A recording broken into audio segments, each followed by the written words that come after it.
The periphery and the foothill areas remain vulnerable even after 1 year of the violence. Still, there are cross-firing takes place from both the sides, and I'm being escorted by one of the locals to the areas where there's a bunkers made. Even there are buffer zones on the main roads, but the rural areas, the villages or the farming land, there are bunkers made from both the sides, including by the Cookies and the Meiteis, and that's where they say protecting their land, their territory from any sort of aggression, and this has been happening for nearly a year now. As I now make approach towards the bunkers of the Kuki tribes, they call Village Defense Force. Many of them I had met last year, and even after 1 year, many of them have not been able to go school, college, university. How old are you, my friend? I'm 18 years old. 18 years. Oh, So you were in college studying before the conflict? yeah, before the conflict, I used to go to college. After the conflict, I didn't go to college and defend my nation. You're defending your nation. Yes. For how many days you haven't been to college? Around 1 year already. And who's taking care of your family? My father, my mother, they used to take care. Are they not concerned you're carrying weapon, you are at the front fort, and here at the front force now you have your enemies, often there is a firing. Are they not concerned about you? Yeah, they are concerned, but if we don't protect our, then who will protect us? That's why I stopped college and I'm protecting my nation. From whom? Huh? From whom? From whom? What do you mean from whom? I mean, who's the threat to you? Who's the threat to your nation? You're guarding your land, you're guarding your people, you said. Then who's the threat? From whom you are protecting? From my people. Or all my people, my mother, my brother, my sisters, and all for my family and my nation. And what about your own future? It's okay if I die also, if my nation or my family life, no problem. An 18-year young boy who's supposed to be in college has picked up arms. These are the arms. This is called 12-bore rifle, right? These are the country-made, these arms they are using. These are the bunker areas where round-the-clock duty, in shift, mostly the people from this district have picked up arms, protecting their land, as they say, from the threat.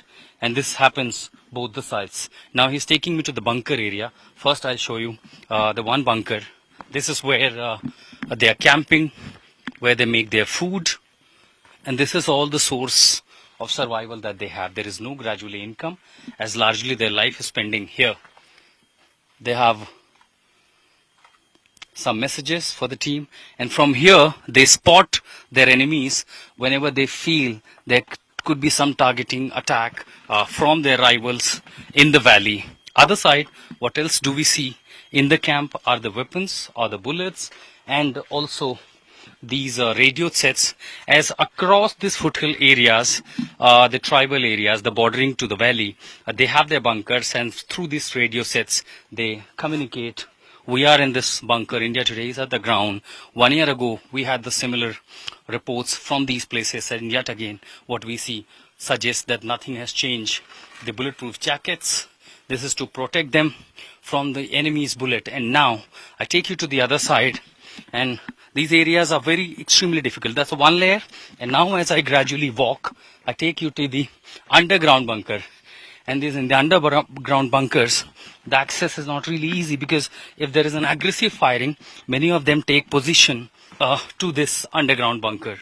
And here you see, again, arrangements have been done, though the people are not actually deployed in this particular part. So here, Sadidi, another layer of bunker has been created in case of there is intense firing or aggressive firing. How often the firing taking place in this area, particularly after 1st of September? How's the situation now? Is it escalating? Is it still tension in this area? Yes, it's still tension in this area. Still there is a firing taking place? Yeah. They used to come when we are not ready to sign. They accuse that the Cookies use drone, they fire rockets to the valley and target the innocent people. No, we didn't have even that rocket also. We have only this weapon, and we defend our land by this. And we didn't even have drone, rocket. Where will we think?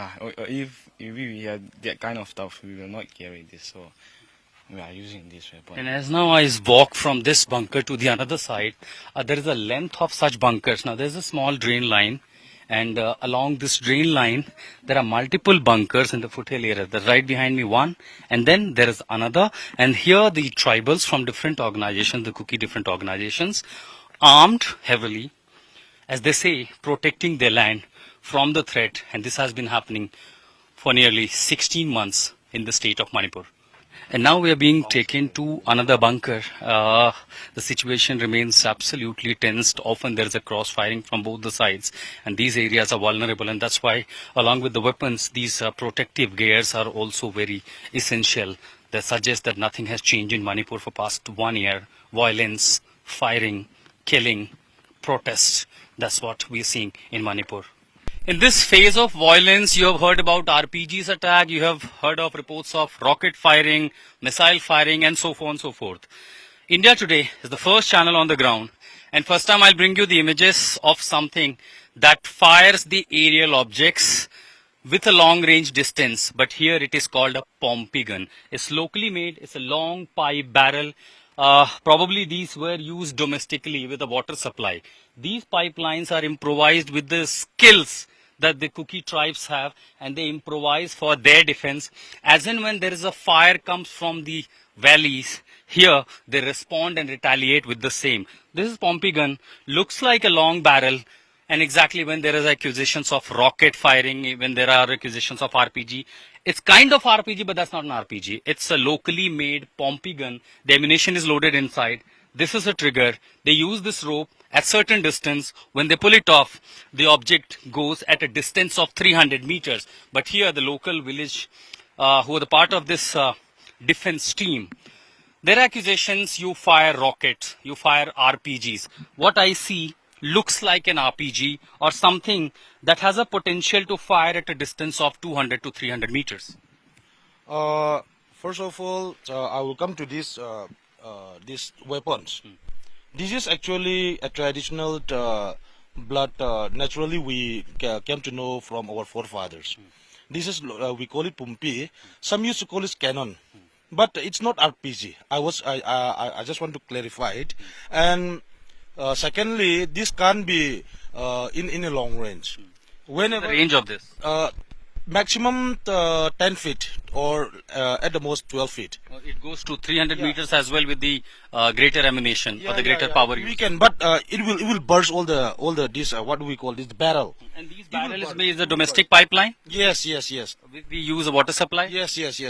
This is if we put lots of ammunition, gunpowder, it will burst the barrel also. So that we can make it for like a long range, and we came to learn from our forefathers this. You improvise this. Yes. Why do you fire this barrel on your enemies, and when do you fire? See, whenever our enemies come, attacking us, so we used to pull this thread, so that they could not come beyond the certain levels. So that in defense of our lands, in defense of our volunteers, we used to fire this. Still firing it? Yeah, we can fire it. We can fire this one. There is a ammo inside?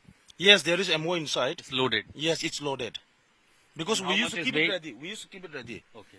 We used to keep it ready so that whenever our enemies comes, it should be ready.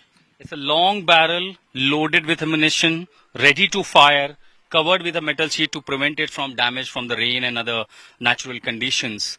But this is what I see at the front foot, at this battleground, or you call it a war zone in Manipur.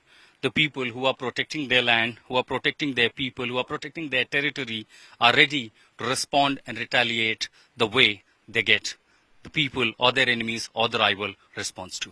In the beautiful hills of Manipur, these young men who are totally unemployed, there is no source of income, there is a concern for life and future. Amidst of all that, there is a threat of rivals encroaching their land, attacking their families, their society, their area, their territory. And for 16 months, armed, heavily armed, these young men from the hill area are protecting their land from the threat. This is concerning, alarming, and possibly requires attentions from the highest authority in this country. The situation in Manipur is alarming. In Kangpokpi with Satyadis Ashutosh Mishra, bringing you this report for India Today.